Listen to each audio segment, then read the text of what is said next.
c'est en 1966 aux États-Unis. En fait, c'est une histoire qui était arrivée en 1961 à un couple mixte blanc-noir, d'ailleurs, Betty et Barney Hill. Ils se promenaient un soir, je crois qu'il y a leurs photos, les voilà tous les deux. Et c'est resté secret pendant 5 ans, et ça a fini par aboutir à un bouquin qui est paru en 1966, ainsi qu'un film également. Voilà, ce dessin est pas mal, mais en fait il est faux parce que l'OVNI était devant eux. Ils roulaient un soir sur une route en revenant de vacances dans le New Hampshire. C'était un couple dans le nord-est des États-Unis, et ils ont vu un OVNI. Ils se sont arrêtés, et puis ils ont vu même des petits personnages par des espèces de fenêtres. Et puis ils ont eu ensuite un temps manquant d'au moins 2 heures. Ils se sont retrouvés un peu hébétés sur la route. Ça les a beaucoup perturbés. Barney Hill est devenu malade, il s'est fait traiter. Ils ont été traités par un psychiatre, notamment éminent de Boston, le docteur Benjamin Simon. Ils ont fini par faire un livre ensemble, d'ailleurs, dans lequel le docteur Simon a dit qu'il les avait donc traités sous hypnose, chacun séparément, et qu'ils ont raconté tous les deux la même histoire.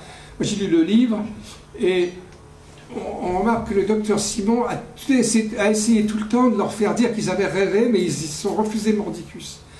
Je dis ça en passant parce que l'une des thèses des sceptiques sur cette histoire d'OVNI, c'est que les gens fabulent, ils racontent des histoires.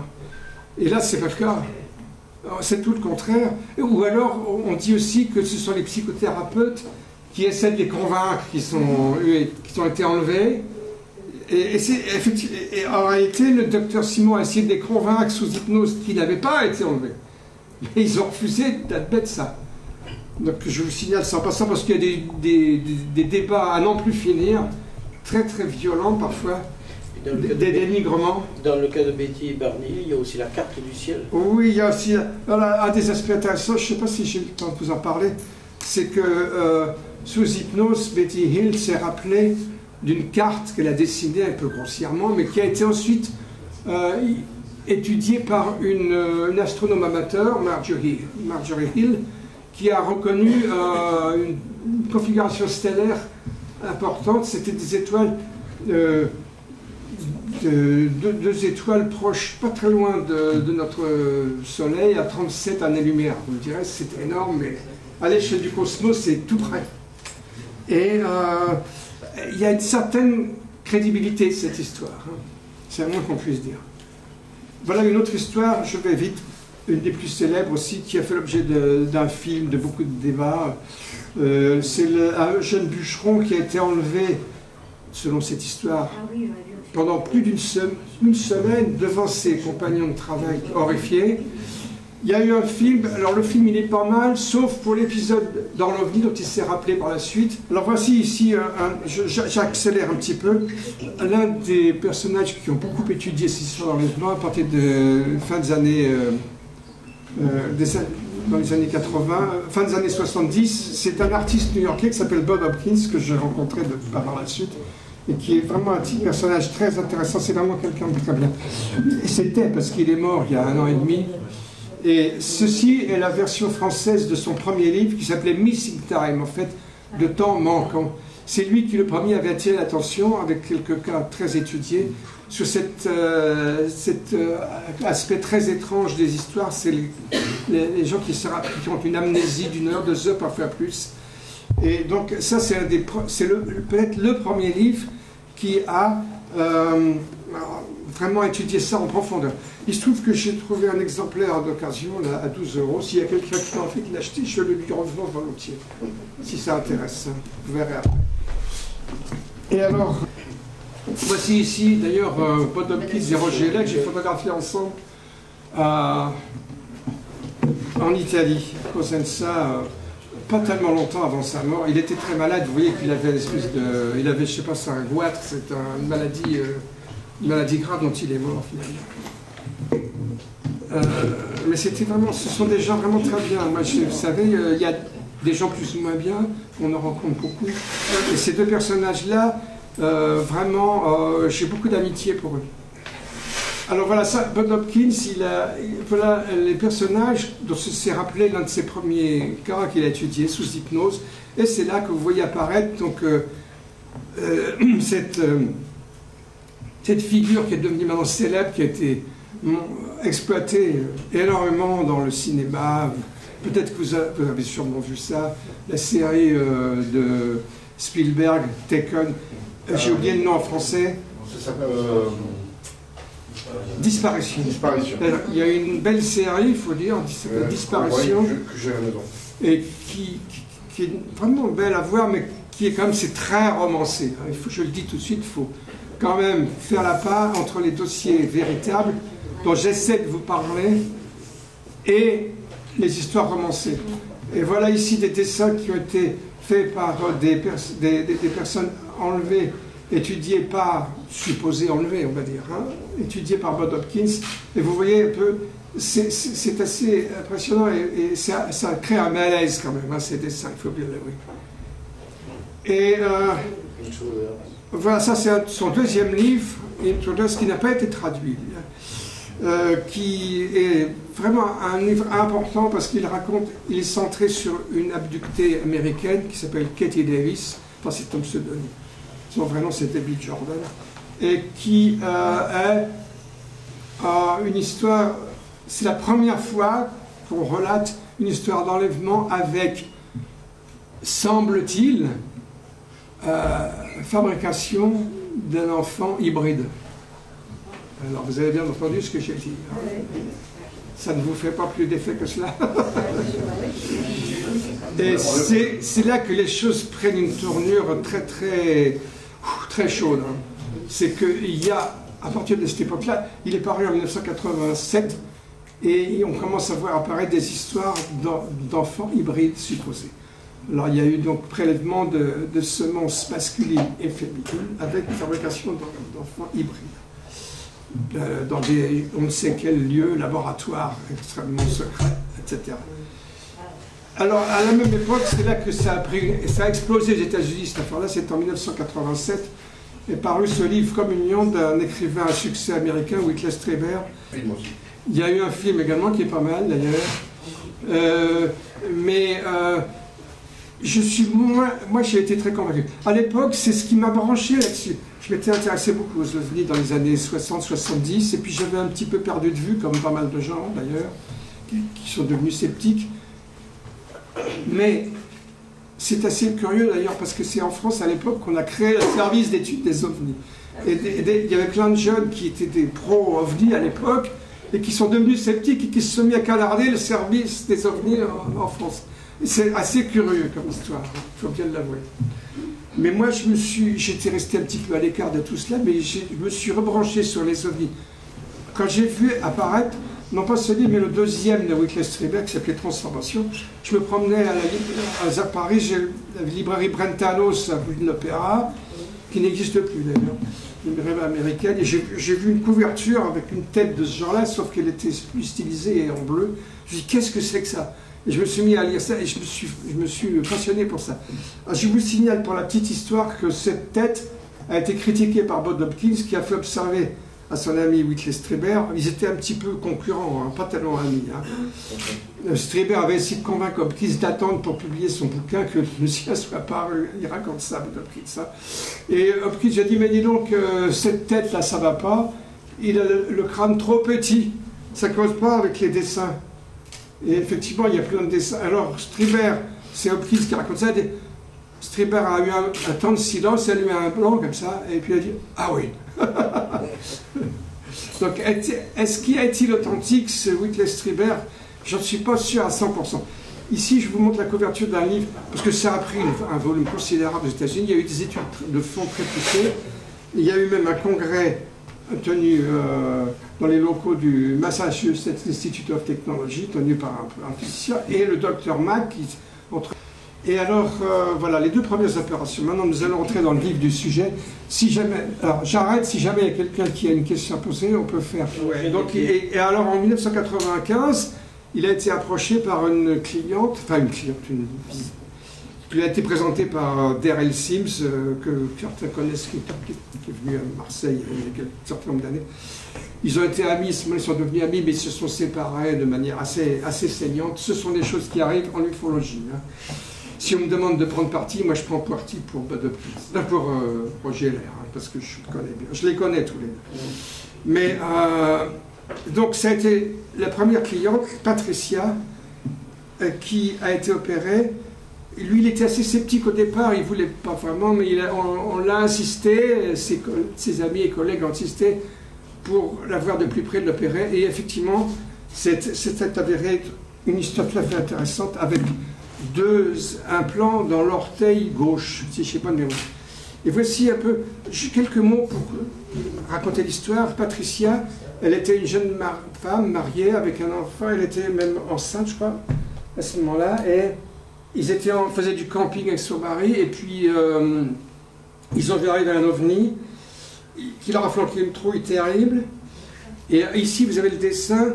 Ils ont voulu prendre la fuite en voiture, ils ont traversé un pont, il y avait l'ovni qui était derrière eux, c'est ce que vous voyez là. Vous voyez à peu près, oui. Et alors,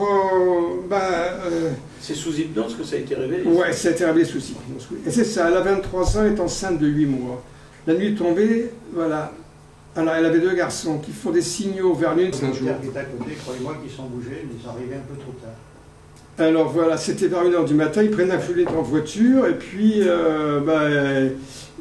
en fait, ils se sont rendus compte qu'ils avaient un temps manquant. Et ben voilà.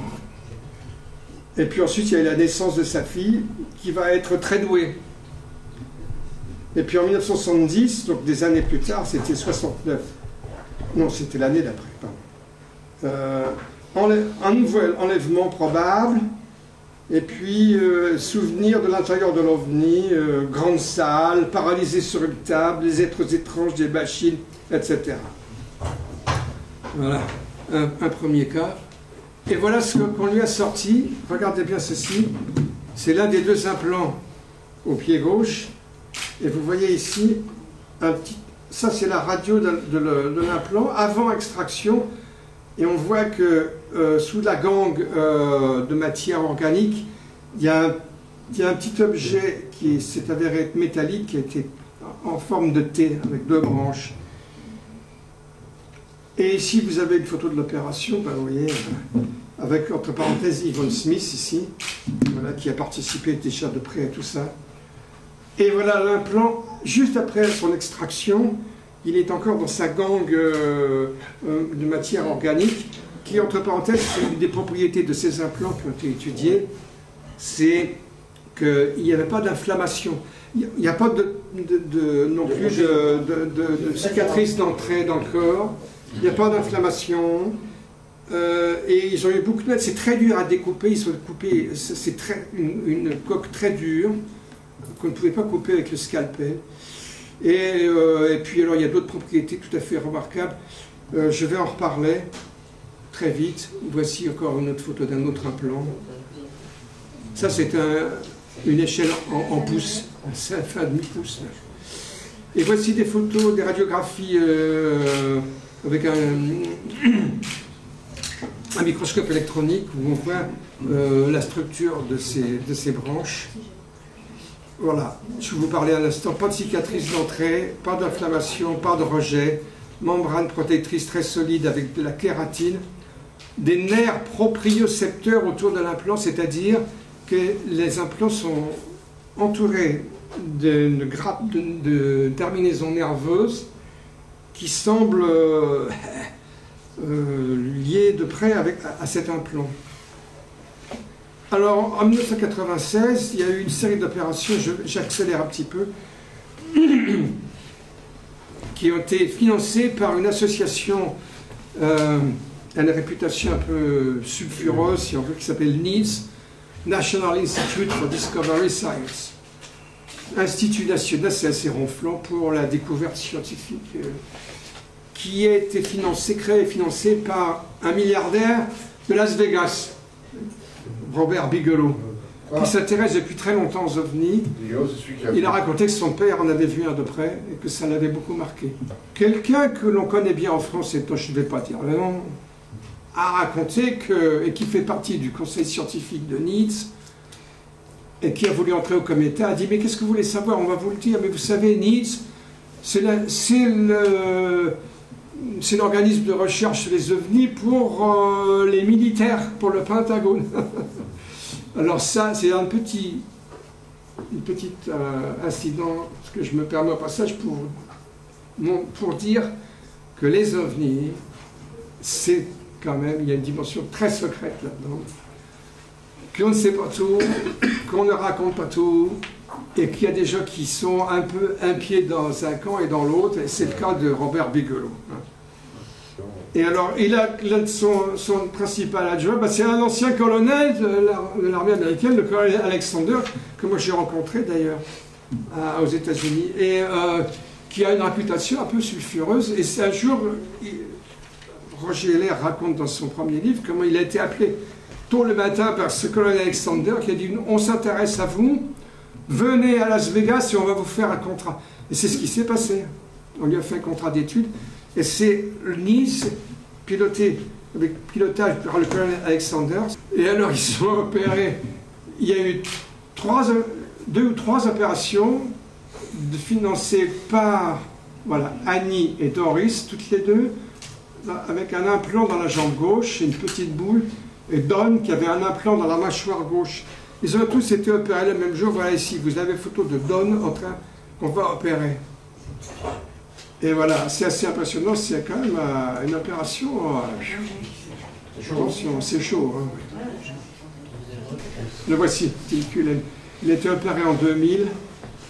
Il a l'air peut-être pas très sympa comme ça, mais je peux vous assurer que c'est quelqu'un de très, très, très sympa. C'est un petit entrepreneur de bâtiment au Colorado. Et c'est vraiment un type très, très, très gentil. Et voici sa femme. Ils ont été tous les deux, elle confirme complètement son histoire. Ils roulaient un soir sur une route dans le Colorado, et puis ils ont vu un ovni de très près, un gros machin, rond, qui planait comme ça, et puis, pof, ils ont eu 2 heures de temps manquant. Et ça les a pas simplement perturbés, mais ils ont gardé ça pour eux. Mais par la suite, eh bien, il s'est blessé au bras, je crois, et alors on lui a fait une radio, et on lui a dit, mais monsieur, vous avez un petit objet métallique au-dessus du poignet gauche. Ah bon? Alors ça a commencé à le faire berger, et il a eu l'idée de se faire, au bout d'un certain temps, il a eu l'idée de se faire opérer, mais il a attendu, m'a-t-il expliqué, parce que j'ai parlé avec lui quand je l'ai rencontré, moi, à Laughlin, au Nevada, j'étais invité en 2000, et il l'a dit à la salle aussi, j'ai parlé en privé avec lui, je vais vous dire ce qu'il m'a dit en privé, ça va vous intéresser, qu'il a attendu que sa fille ait 20 ans pour parler de ça, pour s'en occuper. Il a gardé son implant comme ça. Et il a fini par contacter le docteur Lair, qui entre-temps était devenu assez connu. Il était passé à la télévision, je lui en reparler. Et il a donc été opéré en janvier 2000. Moi, j'ai rencontré en début mars. Il avait encore sa cicatrice, il me l'a montré. Et il m'a raconté, je lui ai demandé, qu'est-ce qui vous fait penser que avez-vous une idée de la raison pour laquelle vous avez été abducté, ça vous est arrivé? Et il m'a dit, parce que j'ai des dons psychiques. Et je lui ai répondu, tiens, je m'attendais à cette réponse. Voilà, pour continuer l'histoire, ça a failli très mal tourner pour Roger Heller. Il y a eu encore une opération, donc en juillet 98, qui a été filmée par la NBC, c'est l'une des 3 grandes chaînes américaines de télé. Et ah oui, je pensais, non, j'ai pas de photo de ça. Mais il s'est passé que, elle a été diffusée en prime time, c'est en première partie de soirée, sur tout le territoire en février 1999. Et il a été menacé peu de temps après par l'Ordre des médecins de Californie qui lui a retiré sa licence.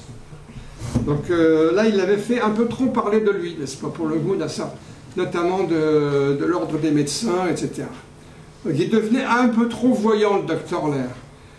Et ça a très mal tourné pour lui. Bon, et voilà encore un autre implant qui a été extrait. Celui-là, en 2001 par là. C'est une... mais il y a eu un tas de phénomènes très étranges dans la maison de ce Gary Lowry. Et il s'est rappelé aussi qu'il avait... Là, il y a une faute d'orthographe. L'émission de Planète, non, limite. Là. Il manque un nœud. C'était une série d'émissions que peut-être certains connaissent. Et où, voilà le dessin d'un ovni qu'il avait vu quand il était jeune. Alors là, ici, c'est très bizarre parce qu'il s'est passé des choses très très bizarres dans sa maison.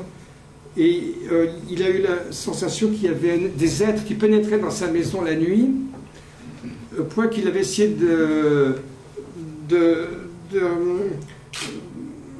disons, d'obtenir une empreinte de leurs pieds. Ils avaient l'air de passer dans le mur, dans une chambre, dans un placard, et il dit qu'il a réussi à faire ça.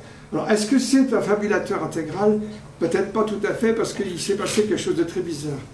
Sur le tapis, sur la serviette, avec ce film qu'il avait disposé, un jour il a récupéré cette espèce d'objet bizarre, un petit objet, hein, vous voyez ici les millimètres, c'est tout petit. Hein. Mais ils se sont demandé ce que c'était, ils ont cru que c'était peut-être une griffe extraterrestre. Puis ils ont analysé ça, ça a duré pas mal de temps. Je vous raccourcis l'histoire. Il s'est avéré, après beaucoup d'études, que c'était, tenez-vous bien, un fossile de limace marine venant de Nouvelle-Zélande. Qu'est-ce que ça faisait là, en Californie, dans la maison de ce gars-là? Mystère et boule de gomme. Et, les 3 dernières opérations dont je vais parler un peu maintenant. Donc Jack en 2007, Steve en 2008 et Phil en 2010. Alors ça, ce sont des dossiers importants, ça, quand même. 14e opération, Jack 2007, un plan dans la cuisse droite. Alors voici, c'est le gars avec son pôle rouge que vous voyez ici. Donc juste avant l'opération, ou juste après, je ne sais plus, l'opération. À droite, on voit Bill Burns, qui est un journaliste assez commercial, on va dire, qui a fait pas mal comment il s'appelle? Il a créé un groupe qui s'appelle UFO Hunters. Il y a eu des séries d'émissions. Vous connaissez? Oui. Alors, par contre, là, c'est quand même une histoire tout à fait intéressante. Voilà l'hôpital où il a été opéré, parce que tout ça, c'est pas gratuit. Alors, on a accusé Roger Lair de gagner de l'argent avec, c'est pas vrai. C'est complètement faux. En réalité, ça a marché avec des subventions. On a parlé de Nice tout à l'heure. Il y a eu d'autres personnages assez riches qui ont financé. Donc, en réalité, c'est pas vrai, il n'a pas fait de...